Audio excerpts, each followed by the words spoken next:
সংসদ পদ হারানোর সম্ভাবনা রয়েছে করিমগঞ্জ লোকসভা আসনের বর্তমান বিজেপি দলের বিজয়ী সংসদ প্রার্থী কৃপনাথ মাল্লার।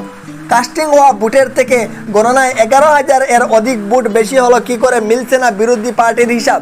এ নিয়ে তুলপাহাড় সমস্ত করিমগঞ্জ হাইলাকান্দি। স্নেহের দর্শকদের জন্য এই মুহূর্তে break breaking news. Karimganj Lok Sabha আসনে ভোট গণনার বৃহৎ কারচুপি প্রকাশ্য হতে চলেছে। ভোট গণনায় নজিরবিহীন অসঙ্গতি। বিজয়ী আসন হারাতে পারে কৃপনাথ মাল্লা। ভোট গণনায় অসঙ্গতির তদন্ত হলে সংসদ হতে পারেন না কৃপনাথ মাল্লা, সংসদ হতে পারেন হাফিজ রজিদা আহমেদ চৌধুরী। কৃপনাথ মাল্লার সংসদপত্র বাতিল হয়ে যেতে পারে। জেলা শাসকের প্রকাশিত তথ্য অনুযায়ী পাশ করা হলো ভোট গণনার বিসঙ্গতির হিসাব। করিমগঞ্জে কাস্টিং থেকে 11,000 ভোট কিভাবে বেড়ে গেল গণনায়, এ বিষয়ে মন্তব্য করেন হাইলাকান্দি কংগ্রেস জেলা সভাপতি শামসুদ্দিন বড়লস্কর।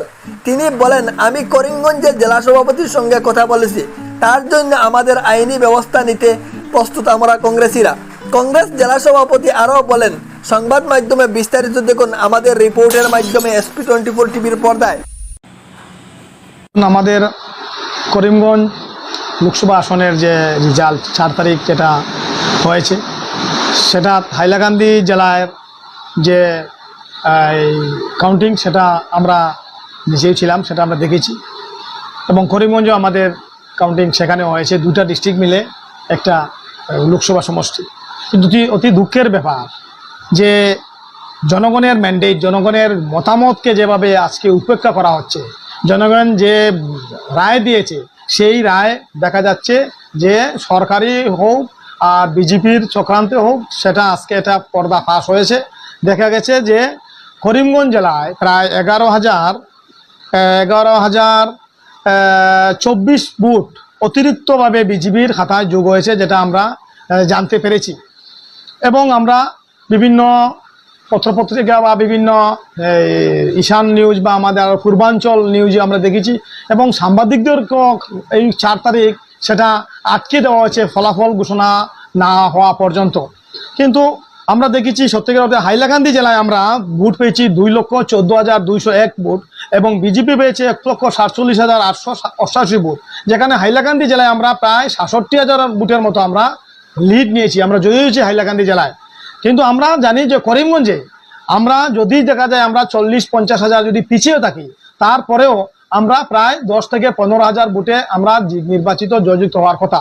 কিন্তু আশ্চর্যজনকভাবে আমরা দেখেছি যে করিমগঞ্জ জেলা থেকে আমরা প্রায় 82,000 ভোট করিমগঞ্জ জেলা থেকে দেখানো হয়েছে আমাদেরকে যে আমরা সেখানে আমরা হেরেছি। সেই হিসাবে দেখা যায় যে বিজেপি, তাদের হিসাবে দেখা যায় বিজেপি উইন হয়েছে তারা প্রায় 15,000 বা 16,000 ভোটে। কিন্তু আজকে সংবাদপত্র মাধ্যমবাহীদের মাধ্যমে বা আমাদের করিমগঞ্জের যে একটা স্কুটিনি যে সিস্টেমে দেখা গেছে করিমগঞ্জের জেলা শাসক যে তথ্য পেশ করেছেন, সেই তথ্যে আমরা দেখতে পেয়েছি যে উনি আমাদের নির্বাচন কমিশন, ইলেকশন কমিশন অফ ইন্ডিয়ায় আমাদের করিমগঞ্জ লোকসভা আসনে সর্বমোট যে ভোট কাস্ট হয়েছে, সেখানে আমরা জানি যে 11,37,583 ভোট কাস্ট হয়েছে সর্বমোট এই করিমগঞ্জ হাইলাকান্দি মিলে। কিন্তু কাউন্টিং করা হয়েছে 11,47,660 ভোট। আপনারা দেখবেন এখানে প্রায় 11,024টা ভোট অতিরিক্ত কাউন্ট করা হয়েছে। এই অতিরিক্ত কাউন্টটা বিজেপির পক্ষে গেছে, আমাদের যেটা অভিযোগ বা আমরা সেই অভিযোগ করছি।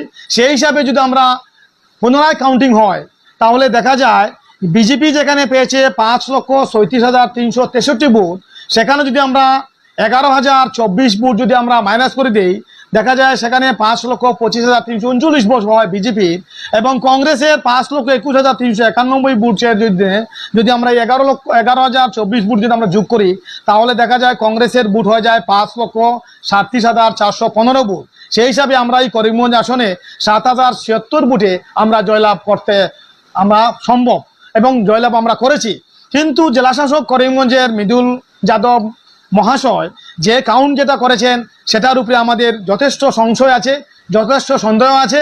কারণ আমাদের হাইলাকান্দি জেলায় যখন আমরা কাউন্টিং করেছি, তখন আমরা দেখেছি 17 শিফট কীভাবে করা হয়, কিভাবে কার ভোট কত, সে আমার কথা হলো যে এখানে আমাদের আছে যেমন কংগ্রেস পেয়েছে 770 ভোট, বিজেপি পেয়েছে 140 ভোট, AIDF 40 ভোট। সেখানে যদি দেখা যায় করিমগঞ্জে এইভাবে হচ্ছে, কিন্তু দেখা যায় যদি যে কংগ্রেসের বুটটা যদি বিজেপির খাতায় এবং বিজেপির বুট যদি কংগ্রেসের খাতায় যদি এসব এনা দেনা করা হয়, তাহলে বুটের গরমিল থাকবেই। সেই হিসাবে আমার মনে হয় যে আমরা কোনো অবস্থাতেই করিমগঞ্জে 82,000 বুটে পিছিয়ে থাকতে পারি না।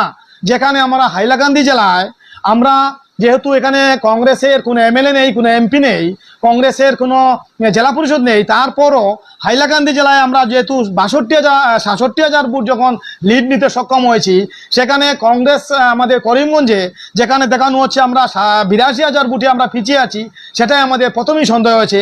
যার জন্য আজকে পূর্বাঞ্চল প্রতিদিন যেটা ফ্ল্যাশ করেছে, সেটার সঙ্গে আমিও একমত যে এখানে একটা বিরাট বিসঙ্গতি হয়েছে করিমগঞ্জে। যার জন্য আমাদের দাবি, আমাদের ক্যান্ডিডেটের সঙ্গে ইতিমধ্যে আমার যোগাযোগ হয়েছে, উনাকেও আমরা বলেছি এই বিসঙ্গতির কথা। উনি আমাদেরকে আশ্বস্ত করেছেন এবং বলেছেন উনি আগামীকাল এই জেলা শাসকের কাছ থেকে সার্টিফাইড কপি নেবেন এবং সেটার সঙ্গে মিলিয়ে দেখে উনি প্রয়োজনে হাইকোর্ট এবং সুপ্রিম কোর্টে যাবেন। সেটা হলে ক্যান্ডিডেটের পক্ষ থেকে ওনার ভাষ্য, আমার জেলা কংগ্রেস হাইলাকান্দি সভাপতি হিসেবে আমার ভাষ্য যে আমি করিমগঞ্জ জেলা কংগ্রেস সভাপতি রজত চক্রবর্তীর সঙ্গে যোগাযোগ করেছি, যেহেতু এই ভোট গণনা করিমগঞ্জের আন্ডারে হয়েছে, যেহেতু আমার করণীয় যে করিমগঞ্জের জেলা শাসকের কাছে আমরা যেতে হবে, সেই হিসাবে আমি করিমগঞ্জ জেলার কংগ্রেস সভাপতি রজত চক্রবর্তীর সঙ্গে যোগাযোগ করার পর আমরা সিদ্ধান্ত নিয়েছি, অসম প্রদেশ কংগ্রেস কমিটির কাছে আমরা জানিয়েছি, অসম প্রদেশ কংগ্রেস কমিটির সিগন্যাল পেলে আমরা সোমবার মঙ্গলবারে করিমগঞ্জ জেলা শাসকের অফিসে রিটার্নিং অফিসের সামনে আমরা অবস্থান ধর্মঘট করব বা আমরা ধর্ণা কার্যসূচি করব নতুন করে এই বুথগুলা রিকাউন্টিং করার জন্য। রিকাউন্টিং যদি হয় তাহলে সমস্ত সংশয় দূর হবে এবং এই রিকাউন্টিং এর জন্য আমরা হাইলাকান্দি থেকে আমরা এখান থেকে মানুষ যাব, জেলা শাসকের কাছে অনুরোধ করব জনগণের রায়কে মাথা পেতে নেওয়ার জন্য।